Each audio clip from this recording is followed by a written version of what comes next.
अपने school. Guys ये निशा है, ये निधि है और ये सौम्या है और हाँ ये हिना जा रही है स्कूल। पूरी औरत जनानी दिख रही है और ये छोटी जनानी आकांक्षा। देखना कपड़ा गंदा ना हो, ग्रीस है पीछे रे पागल। तो मिलते हैं निधि से पहले। निधि आपको साड़ी किसने पहनाया? शीतल दीदी ने। शीतल दीदी ने। भाई निधि काफी छोटी सी प्यारी सी लग रही है, ये देख सकते हो। तैयार हुई है, स्कूल जा रहे हो? हाँ। क्या है आज? किसकी है? किसी की नहीं। बुलेरो है जाएगी। बोल बोल। आज हम लोग का स्कूल में पूजा, इसीलिए हम लोग तैयार होकर जा रहे हैं। सब मैचिंग का है। हाँ हाँ, और तेरा मैचिंग का कुछ नहीं है? तू भी तो सुंदर लग रही है। तू भी तो सुंदर लग रही है। मेहंदी दिखा कांचा, बहुत रंग आया है। क्या बात है? ऐसी कोई बात नहीं है भाई। माहौल ठीक है ना? सब ठीक है। एक समय तक सारे त्योहार लगते हैं, फिर हर एक दिन बराबर लगता है, तो घर में बहुत सारा काम था और मैं अकेले थी। दोस्तों आप सभी को बसंत पंचमी की, सरस्वती पूजा की ढेर ढेर सारी शुभकामनाएं। और घर के सारे मेंबर सरस्वती पूजा सेलिब्रेट करने चले जा चुके हैं। मम्मी दुकान गई हैं और मैं भी दुकान में ही हूँ। मैंने सुबह पूजा पाठ कर लिया और वैसे मेरा स्कूल कॉलेज जब से ख़त्म हुआ है मैं कहीं भी किसी भी चीज़ को सेलिब्रेट करने नहीं जाती। इवन कई बार हो गया, मुझे लगता है कि दो ढाई साल हो गया मैं ऐसे गणतंत्र दिवस, स्वतंत्रता दिवस सेलिब्रेट करने भी नहीं जाती। और अभी हम थोड़ी बहुत चीज़ों को पढ़ाई करेंगे। मैंने अभी सुबह से घर के सारे काम फिनिश किए, दाल पिसाई वगैरह का काम करके अभी फाइनली लगभग 2:30 बजे आसपास एक ऑनलाइन पार्सल रिसीव हुआ है। छोटे मामा का है, खुशप्रीत के लिए शायद ऑर्डर किया गया है। और इसमें मुझे लगता है ड्रेस है 26 जनवरी के लिए। आज हो गया अपना कितना तारीख, 23 जनवरी। और ऐसे 25, 26, 24, 25, 26 में पहन के जाएगा ये। अभी खोलने का मन कर रहा है लेकिन ऐसे काफ़ी अट्रैक्टिव लग रहा है, क्योंकि मुझे ऐसे छोटे छोटे बच्चे फोर्स वाले ड्रेसेस में हो, पुलिस बने, आर्मी बने, और मतलब जब छोटे बच्चों को मैं जब फैंसी ड्रेस में देखती हूँ ना को कुछ एक्स्ट्रा ऑर्डिनरी कर रहे हैं, तो मुझे काफ़ी अच्छा लगता है। पर अभी इसको हम खोलने की इच्छा में तो हैं लेकिन खोलूँगी नहीं। हाँ ड्रेस तो थोड़ा ठीक ठाक ही लग रहा है। आई थिंक कॉलर का है, पहना के देखेंगे, अभी नहीं। मेरा है। कौन बोला है? मैं खुद ऑर्डर किया था। खुद ऑर्डर किया था? साइज सही मंगाया है? खोल के दिखा ना बाबू। त्योहार तो त्योहार, उम्र के साथ साथ उत्साह भी ख़त्म हो जाता है। चीज़ें उतनी हरियाली भरी नहीं लगती। जिन चीज़ों को देखकर हम ज़्यादा खुश हो जाते थे, वो भी खुशियाँ अब हमारे दायरे में थोड़ी सी कम होती है। वैसे खुशप्रीत जब इस ड्रेस को खोल रहा था तब बहुत ज़्यादा एक्साइटेड और बहुत ज़्यादा खुश था, पर इसको देखकर ही मैं बहुत ज़्यादा खुश थी, क्योंकि मुझे अच्छा लग रहा था जब ये अपना ऐसा ड्रेस देखकर एक्साइटेड था। आज सुबह सुबह मैंने घर के सारे बच्चों को देखा, जब वो स्कूल जा रहे थे सब ने अपने अपने पसंद के ड्रेसेस पहन रखे थे, कोई सूट, कोई साड़ी। हमने भी अपने स्कूल टाइम पे बहुत सारी चीज़ें मेमोरेबल तरीके से बिताया है। जब हम स्कूल टाइम पर थे तो हमने साड़ी पहना था, पर जैसे ही कॉलेज आया तो साड़ी वगैरह पहन के तो नहीं गई थी। और लेकिन बच्चों को देखकर पता नहीं अलग सी खुशियाँ महसूस होती है। उनको देखकर फुल ऑन एक्साइटमेंट फील होता है और लगता है काश वो दिन कभी लौट आता। जल्दी जल्दी से प्लास्टिक खोलकर खुशप्रीत ने अपना जो ऑर्डर किया हुआ ड्रेस था वो मंगा लिया। और भाई पहले टोपी, शर्ट, बंदूक सब इसने एक एक करके यूज़ किया और लग तो काफ़ी क्यूट रहा था। तो कैसे मम्मी बोली है ना कुछ खिला दो। तो सुबह से तो आज तेरे को मैं मिठाई ही खिला रही हूँ। लॉलीपॉप खिलाई, फिर चिप्स खिलाए थे, फिर केक खिलाए थे, चॉकलेट रोल खिलाए थे। मैंने खाता था। खाई तो है। अच्छा ये वीडियो चालू है, फिर क्या बोलेगी तू? मम्मी को बोला था ना तो मम्मी बोली कुछ खिला दो। कुछ नहीं खिलाएंगे, खाना खाएगी तो खिला देंगे। नहीं, खाना जो नहीं खाता उसको हम लोग फिर कुछ नहीं खिलाते। हम लोग गरीब लोग हैं, समझी। हम लोग दाल चावल रोटी सब्जी खाते हैं। तू खाती है? नहीं।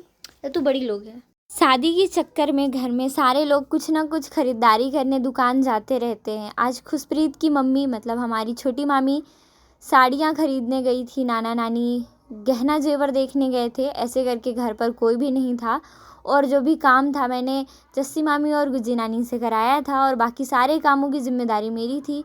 शाम को लेट से पिंकी सीमा घर आए तो मैंने घर के भी काम जल्दी जल्दी से निपटाए। वैसे घर के सारे काम मुझे करने पड़े क्योंकि मैं नहीं चाहती मेरे एग्ज़ाम टाइम पर कोई भी मुझे लड़ाई झगड़ा करके डिप्रेशन मोड में भेजे, क्योंकि मेरा मेंटल हेल्थ पूरा तरीके से ख़त्म हो चुका है भाई। मैं जैसे ही लोगों का लड़ाई झगड़ा सुनती हूँ या मेरा दिमाग अगर कोई भी ऐसी बात सुनता है तो मैं पता नहीं कैसा रिएक्ट करती हूँ।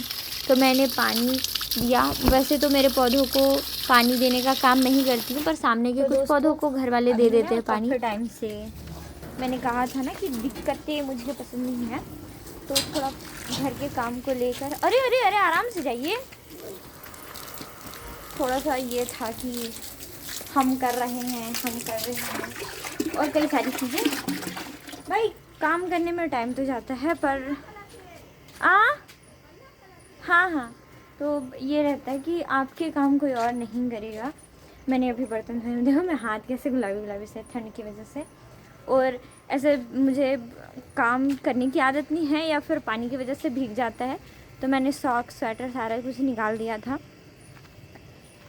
अभी पिछले मुझे लगता है 18 के बाद से 19-20 मतलब मैं घर के सारे काम देख रही हूँ, बर्तन झाड़ू खाना पीना, उसके अलावा घर का जो काम है, फिर उसके बाद हमारे दूसरे दुकान का दाल वाल पिसाई का काम और चटनी पिसाई का काम, फिर हमारी जो घर में दुकान है वो भी मैं देख रही हूँ।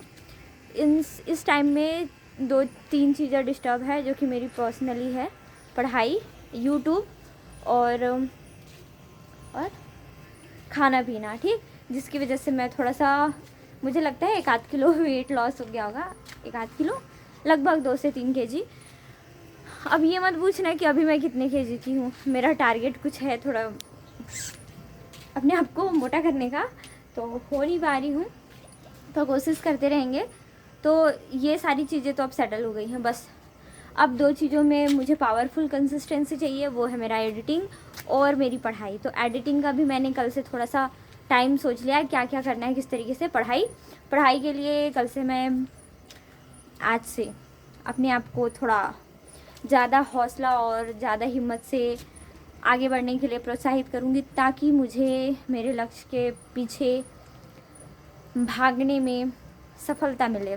क्योंकि अगर आप किसी चीज़ के पीछे भाग रहे हो और अगर कुछ चीज़ें नहीं मिली तो आपका भागना व्यर्थ है। और कई सारी चीज़ें हैं, लेकिन वो अगले व्लॉग में मिलेगा। अभी हम रात का खाना भी बनाएंगे और पढ़ाई भी करेंगे, तो पानी भर लेते हैं, पानी भी भरना ज़रूरी है। एक उम्र के बाद चाहे बेटी हो या बेटा, हर किसी के लिए बोझ बनने लगता है। वैसे तो मैं अब 24 साल की होने वाली हूँ। कुछ बातों से तो मुझे बहुत ज़्यादा तकलीफ़ होती है, लेकिन मैं चाहती हूँ कि मेरे ज़िंदगी के सारे फ़ैसले जो मैं लेने के लिए काबिल हूँ, वो सारे सपने मैं पूरे करूँ और वो सारे फ़ैसले मैं खुद ही लूँ। वैसे घर में सारे काम तो मैं करना शुरू कर चुकी हूँ और दुकान भी पूरा खाली था, काफ़ी सारा पेमेंट पेंडिंग था।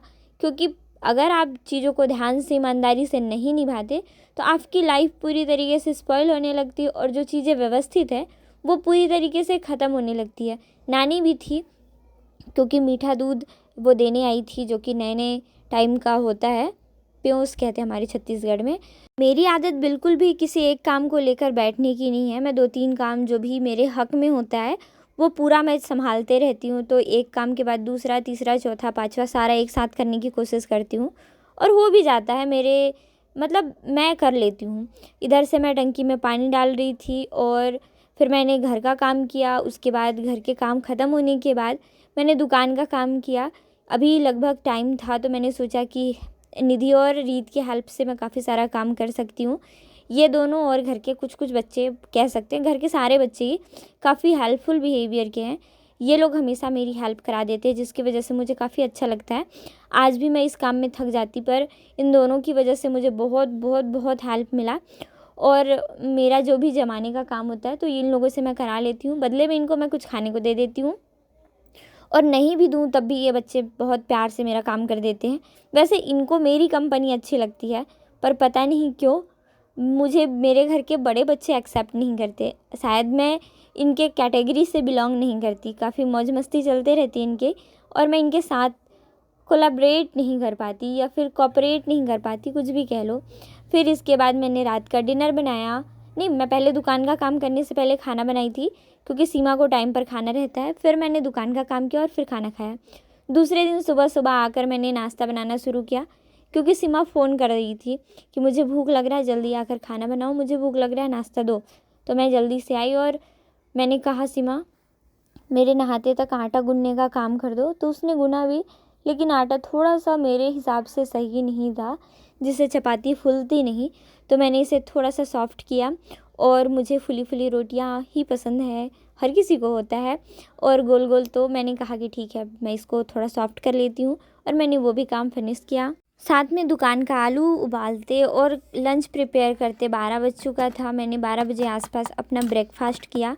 आज तो मैंने सीमा के लिए चटनी बनाया था, लेकिन रात की सब्ज़ी और दही के साथ मैंने अपना ब्रेकफास्ट किया। काफ़ी ज़्यादा अच्छा दही जमा था, जो कि घर पर ही मैंने बनाया है। साइड से दुकान देखने का काम मैंने सीमा से कराया था, और उसके जस्ट बाद मैंने सोचा कि अब चलो काम हो गया है, थोड़ी देर बैठ के पढ़ाई करेंगे। पर दुकान में बैठकर ही पढ़ाई करना है, तो मैंने चुपचाप से अपना सारा उधर का काम फिनिश किया और आकर बैठ गई दुकान में। मैं अभी कुछ स्टेटमेंट वाले क्वेश्चन देख रही थी, जो कि थोड़े से कंफ्यूजिंग बेस होते हैं, और इनमें एक सही एक गलत होता है, दोनों सही दोनों गलत होता है। इस तरीके की चीज़ें थोड़ी सी कंफ्यूज करती है, तो इस तरीके का क्वेश्चन देखना पड़ता है। हमारे व्यापम और पीसीएस में इस तरीके के क्वेश्चन काफ़ी ज़्यादा आ रहे हैं, तो एग्ज़ाम को ध्यान में रखते हुए इस टाइप के क्वेश्चन थोड़ा थोड़ा देखना पड़ता है। पर काफ़ी सारी चीज़ें हैं, और एग्ज़ाम को लेकर थोड़ा मन में कई सारा चीज़ है, जिसकी वजह से बहुत ज़्यादा डिस्टर्ब फील होता है। और अपनी बातें हम जब किसी से नहीं बता पाते हैं तो काफ़ी ज़्यादा चिड़चिड़ापन भी महसूस होते रहता है। मेरी बातें तो मैं जब भी किसी को बताती हूँ अलग ही मतलब निकल जाता है, जिसकी वजह से मुझे कभी भी किसी को कुछ बताने का मन नहीं करता। मेरी मम्मी ऑलरेडी बहुत सारी चीज़ों को लेकर परेशान रहती हैं, तो आजकल मैं भी उनसे बातें शेयर नहीं करती उतनी, तो मुझे थोड़ा बहुत काफ़ी ज़्यादा भारी महसूस होते रहता है, जिसकी वजह से थोड़ी सी बात पर चिड़चिड़ा, गुस्सा और अलग अलग से रिएक्शन होने लगते हैं। पर इन सारी चीज़ों को मेंटेन करना काफ़ी ज़्यादा ज़रूरी होता है। मैं इन सारी चीज़ों से जूझने के बाद भी कोशिश करती हूँ कि मेरे मुंह से कोई अपशब्द ना निकले, जिसकी वजह से किसी को तकलीफ़ हो। खैर, अभी दुकान में रहकर पढ़ाई करने के बाद मुझे और भी बहुत सारे काम करने थे, तो मैंने सोचा कि ठीक है, कर लेंगे, पहले पढ़ाई कर लेते हैं। पिछले कुछ दिनों से तो पढ़ाई नहीं चल रही थी, केवल घर के काम हो रहे थे, तो मुझे बिल्कुल अच्छा नहीं लग रहा था। मैंने सोचा भाई कि काम अपनी जगह पर है, ये तो घर वालों के लिए हो रहा है, मुझे मेरे लिए भी थोड़ा सा समय निकालना पड़ेगा। वैसे हर कोई थोड़ी थोड़ी चीज़ों को लेकर डिस्टर्ब होता है, कोई अपने पास्ट के बारे में सोच कर, तो कोई अपने प्रेजेंट के बारे में, तो कोई फ्यूचर के बारे में सोच कर परेशान रहता ही है। और कुछ नहीं तो घर परिवार का परेशानी तो एक अलग ही लेवल का परेशानी होता है, जिसकी वजह से हम तकलीफ़ में रहते हैं। मैंने सारी चीज़ों को ध्यान ना देते हुए जल्दी जल्दी से काम किया। वैसे दोपहर को पढ़ना, घर का काम, दोपहर को पढ़ना, शाम को पढ़ना, रात को काम करना, मतलब कह सकते हैं कि सारा दिन केवल और केवल इन्हीं सारी चीज़ों में बीत जा रहा है, जिसकी वजह से मैं किसी और चीज़ के लिए बिल्कुल टाइम नहीं निकाल पा रही हूँ। जैसे ही एक काम से फुर्सत मिलती है, दूसरा काम मेरा इंतज़ार कर रहा होता है। और कहीं ना कहीं ये चीज़ें एक हिसाब से सही भी है और गलत भी है। गलत इसलिए है कि मैं किसी और चीज़ को कोई टाइम नहीं दे पा रही हूँ, सही इसलिए है कि मैं अपने आप में ही अब मग्न हो चुकी हूँ, जैसे मैं पहले थी। मैंने थोड़ा खाना बना लिया, थोड़ा मतलब हम लोगों के लिए जितना रात का डिनर होता है, और सब्ज़ी पकने को छोड़ दिया है पानी वगैरह डालकर, तो थोड़ा मतलब 5-10 मिनट का टाइम लगेगा, लेकिन 8 बज रहे हैं। और थोड़ी बहुत पढ़ाई कर लेते हैं, फिर उसके बाद खाना पीना खा के रूम चले जाएंगे। देखते हैं मम्मी कब तक आती हैं। 8 बज गया, अप्रॉक्स 9 बजे तक तो आ ही जाती हैं। उनका है, अभी ठंड थोड़ी ज़्यादा है पर उतनी भी ज़्यादा नहीं। तो मैं काम कर रही थी, इस वजह से मैंने स्वेटर निकाल दिया है। और मुझे स्पेशली हमेशा ये फ़ील होता है कि हर दर्द की दवा माँ होती है और मेरी हर एक परेशानी का समाधान भी मेरी मम्मी है। तो अधिकतर जब भी मैं इनसे मुलाकात नहीं कर पाती या बात नहीं कर पाती, तो भी मुझे अगर इनको देख लूँ या फिर मैं इनकी बातें सुन लूँ तो मुझे हल्का महसूस होने लगता है। तो मैंने सोचा कि कुछ घंटे घर पर रहकर मैं मम्मी से मिलकर ही जाऊंगी। पर आज जब मैं मम्मी का वेट कर रही थी तो मम्मी आते के साथ ही बिज़ी हो गई, क्योंकि नाना को कुछ चीज़ों का हिसाब देना था, जिसकी वजह से मम्मी को बिल्कुल टाइम नहीं था। पर 1 घंटे रुक कर ही मैं घर से गई खाना पीना खाकर रूम। Thanks for watching. मिलते हैं मेरे अगले वीडियो में। तब तक आप सभी अपना ख्याल रखें और अच्छे से पढ़ाई करें। Bye bye.